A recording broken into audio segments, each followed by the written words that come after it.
A terrified German Shepherd struggles to keep her head above water as her puppies cry helplessly from the nearby shore.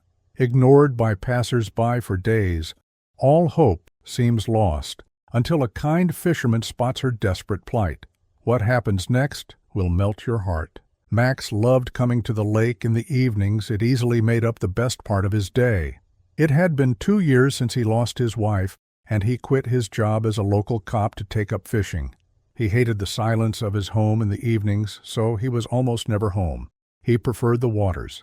As he floated with a group of fishermen to their favorite spot, a sharp bark pierced the air. The men fell silent, scanning the dark waters, until they spotted a sinking boat in the distance and heard the unmistakable cries of a dog in distress.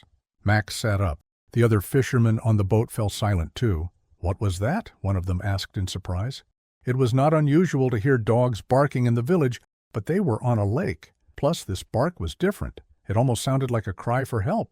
They looked around for a while and were about to return to their conversation when they heard the howl again.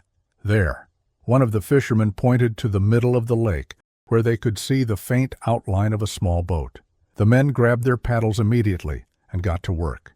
"That boat is sinking," Max exclaimed, and he was right. In fact, the right part of the boat was sinking faster, which told the experienced fisherman that there was something heavy in it. "Row faster," he instructed, his heart beginning to race. There was something in that boat, and instinct told him he wouldn't like what they would find. His mind flashed to 2 years ago, to a car accident, and his bleeding wife, and his heart skipped a beat again. The men were on their feet, paddling hard to the battered boat. As they rowed closer, their eyes widened, and a shiver passed through them. What do you think they saw? There was a dog in the sinking boat in the middle of the lake. She was quite skinny and lean, but that was not the worst of it. Her part of the boat was sinking, so she was struggling badly to get to the other side. Her struggles looked so weak, and she was soaked and even shivering badly. But why was she even there? Suddenly the dog turned her head at the slap of the paddle, and she jumped. Then she jerked her head upward and tried to whimper again, struggling harder. It was then Max saw the frayed rope tied around her neck and fastened to the boat. "My God," one of the men whispered. What kind of monster would do this to a defenseless animal? But there were even bigger surprises. As they scratched their heads thinking of a way to get on the boat without tipping it, they heard tiny squeaks. Max looked up in surprise. Just a few meters away was a patch of land, and on it were 4 tiny puppies huddled together. Max's jaw dropped. How did they even get there? He wanted to say something nasty, but the urgency of the situation left him little time to reflect on the pathetic scene before him. The battered boat was sinking, and the water was rising faster. They had to act. After his wife's accident, no one had done anything for several minutes. She would have survived if they had. Max shook his sad thoughts away. "We have to get her out of there," he yelled.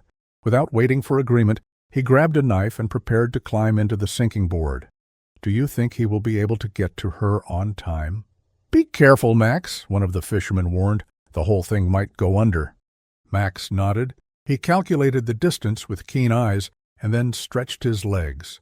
The other men steadied their boat while he lowered himself slowly into the unstable boat. Its deck creaked and rocked with the strain of his weight, so he paused. When it stopped rocking, he continued on. His progress was slow, but it was better than tipping the entire boat off. When he was finally in the boat, he released a heavy sigh of relief and then turned to the dog. She looked really frightened as her claws scratched the rope, but there was no escape. Her terrified eyes were now fixed on Max as he inched closer. "It's okay, girl," Max said gently, his voice low and soothing. "I'm not going to hurt you. I'm here to help, okay?" She let out a weak growl to warn him away, but Max only smiled. She looked so pitiful. Her soaked fur clung to her emaciated frame, and the lines of her ribs were visible on her matted coat.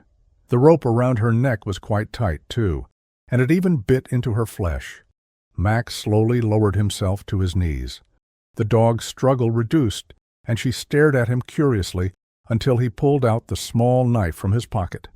"What do you think Max intends to do with the knife?" The dog definitely recognized the object because she let out her loudest bark and began to tussle against the ropes. "Relax, girl," Max exclaimed, his tone gentle but frantic. The boat tilted each time she jumped. Max suddenly realized he had to ignore her frantic movements and get to work quickly. He grabbed the rope, and the dog yelped, but he did not let go. The rope was strong, and the knots were tight and stubborn, but they did not deter him. He worked quickly, sawing at it with the sharp knife. Each time the dog jumped, the boat drowned deeper, and water splashed on him. "Do you think they will drown?" Max was scared, but he kept on. The water level was up to his waist and the dog's shoulders now, but he did not stop. He only worked faster. "Max!" one of the men yelled when the water rose to his belly and the dog's neck. Finally, the last knot came loose. The second it did, the dog lunged out of the water, nearly knocking Max off balance.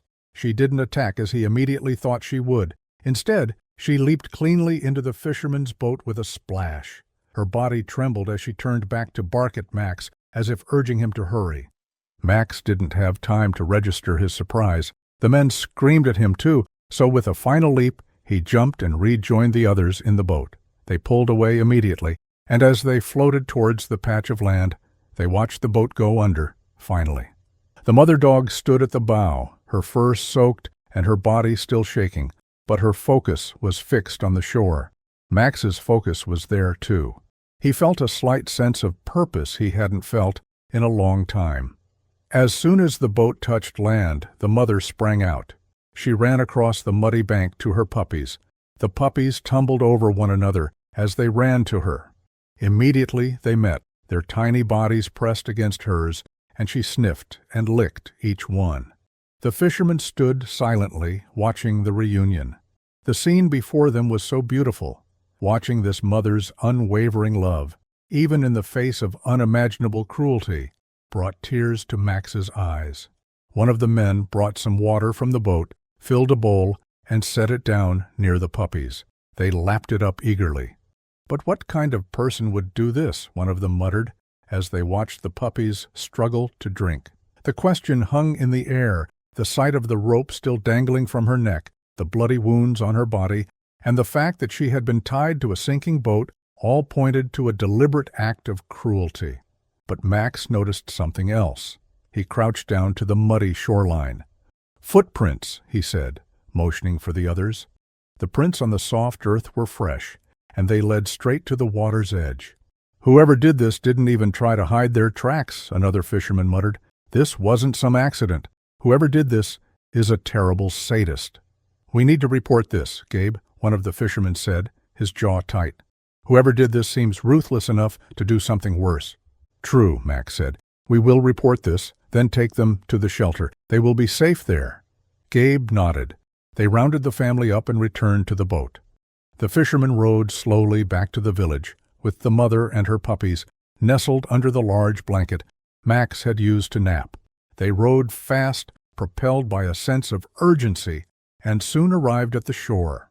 With the dog and her puppies safe for the moment, Max knew the next critical step was to alert the authorities. He wasted no time in contacting them, determined to ensure a thorough investigation. He told them everything they had found: the tied boat, the footprints, and the terrified dog. The authorities opened a case immediately and told him to wait while they went out to investigate. So he tried to make the dog and her puppies as comfortable as possible until they returned. "What do you think the authorities will find?" That evening, Max named the dog Faith because, as he said, even when everything looked bleak, she had fought on and kept barking for help. And if she hadn't, they probably would never have found her at all. "It suits her," Tariq commented. "She is a survivor." But there was another reason he named her Faith. Max had lost faith in miracles. He was beginning to see the universe as a large, unfeeling place where only sad things happen. But Faith's rescue had given him pause. He and Tariq spread a wool blanket on the floor of the station and placed bowls of fresh water and scraps of fish nearby. The puppies ate, but Faith refused to eat. Every time a human approached, she would shrink back. "She's been through hell," Max explained softly. "It is going to take a while for her to trust any human again." The authorities soon returned, but they found nothing, so the men took their leave. They promised to return to check on their progress, and then they transported Faith and her puppies to a nearby animal shelter. The shelter was warm and welcoming, but it was also quite poor, and the staff were struggling to keep it afloat. They could no longer afford many things and were barely hanging on. Still, they were kind enough to welcome the dogs immediately. They provided soft bedding and placed them on the kennel floor. Then they set trays of food and water within easy reach of the puppies. For some reason, Max found it hard to leave them behind, and the staff had to assure him of their safety. The puppies adjusted quickly. They even began to explore their new surroundings with their tiny wagging tails. Faith, however, didn't. She flinched at the sound of closing doors and even froze whenever a human moved too quickly. Her body language spoke volumes. The crouch of her shoulders and the way she jumped to guard her puppies when a human walked in said it all. She did not trust humans. "She is still scared," Max said one day, as they watched Faith from outside the kennel. He and Tariq visited from time to time. Whatever she has been through, it definitely left more than physical scars. Max could relate to that massively. He still had emotional scars from his wife's ordeal. He had lost faith in miracles, and he had lost faith in humans. Humans had stood by while his wife fought for her life. But watching how the staff in the shelter took care of Faith was resurrecting his faith in humans again. The shelter staff were very patient. However, one of the staff members decided to do things differently. What do you think she did? She began to spend hours sitting near the kennel, speaking softly to Faith and offering small treats. At first, Faith refused to take them, but she soon began to get comfortable. The biggest breakthrough finally happened on the 6th day when Lena held out a small piece of cooked chicken. For a long moment, Faith froze. Finally, she walked toward Lena. When she snapped the chicken from Lena's hand, it was as if a dam had broken. Her tail, previously still as stone, even gave a hesitant wag. Lena was so happy. "She is starting to trust me," she exclaimed to the men when they came visiting again. Faith's progress was slow but steady. Every day there were small victories, a tail wag, a soft bark. She even began eating her meals with staff standing nearby. She still flinched at sudden noises, though, but even those moments grew fewer. Back in town, the authorities were still trying to figure out who had hurt her. Max had joined them too, and he was leaving no stone unturned. He and some cops visited the small island where the puppies were found again, and even recovered the battered boat. It was when they finally began to ask questions around the village that they finally made some headway. The villagers revealed a detail that was so chilling. What do you think they said? The boat Faith was found in had been seen drifting on the lake days before. Several locals even admitted to hearing the sad barking coming from the lake, yet none of them investigated until the fishermen stumbled upon the scene. One elderly man even said, "There was a man. I saw him near the lake 2 nights ago. He had a strong rope in his hands and something heavy under his arm. I did not think much of it at the time, but now I wonder if it was her." Faith had been stranded in that boat for days. She had been hungry and alone, and afraid, yet no one who heard her cries had tried to help her. How cruel! At this stinging new information, Max vowed to find the person responsible. He also vowed to do what he could to help anyone or anything in need. The world seemed to be broken, but he knew he could help heal it in his own little way. He began to think up a plan. Back at the shelter, Faith was healing nicely, and by the end of the 2nd week, she was no longer flinching at every sound. Her puppies healed physically, too. Their fragile bodies filled out, and their coats became shiny. They became stronger, too, and when they pounced on Faith's tail or nipped at her ears, she responded with soft barks. The shelter was so intrigued by their story that they decided to share her journey on their social media pages. They made a detailed post about her ordeal, her rescue, and her slow healing, and then they uploaded it with supporting pictures. The post quickly went viral. The images of Faith, first on the sinking boat, then curled protectively around her puppies in the shelter, struck a chord with so many people. And just like that, Messages of support began pouring in. But these messages did not make the trip alone. They were accompanied by donations to the shelter. People sent hundreds and thousands to the shelter, and even to the men who rescued them. The staff was shocked. It was a movement. Families sent letters, children drew pictures of Faith and her puppies, and some volunteers even showed up at the shelter. This influx of support was just what the shelter needed as they were battling a financial crisis. They now had money for food for the other animals and could also care better for Faith and her puppies. They upgraded her pen, added toys, and even a thicker bed in their rooms. But Faith's journey wasn't over, not by a long shot. What do you think will happen next? Max visited the shelter. "I want her," he said with a firm voice. He was not the kind of man who used words flippantly. Somehow the image of her struggling on that sinking boat has replaced his nightmares. The staff had hesitated at first. "She's still wary of men," Lena had pointed out. "I know," Max replied, "but I have a feeling she will have no problems with me." The staff decided to try him out before letting him adopt her and the puppies, so they took him to the yard. As he approached, Faith's ears pricked up. She recognized him immediately. Max crouched a few feet away and extended a treat to her. Faith hesitated, but then she took a step forward and took the treat from his fingers. "She's ready," Lena yelled with excitement.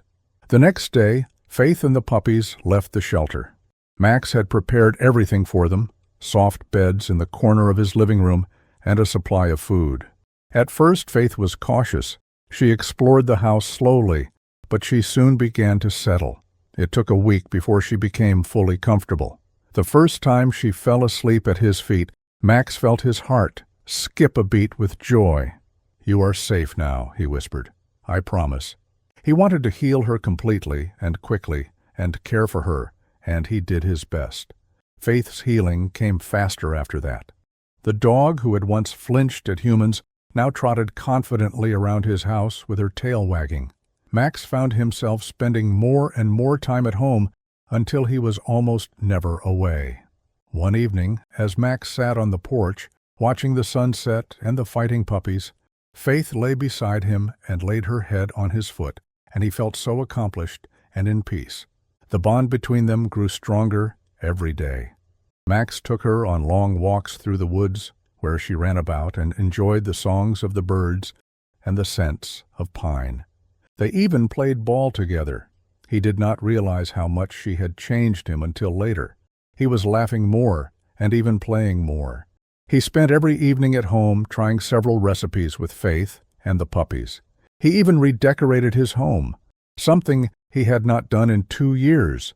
He still fished once in a while, but he always hurried home with treats for the dogs, and Faith definitely increased his love for nature.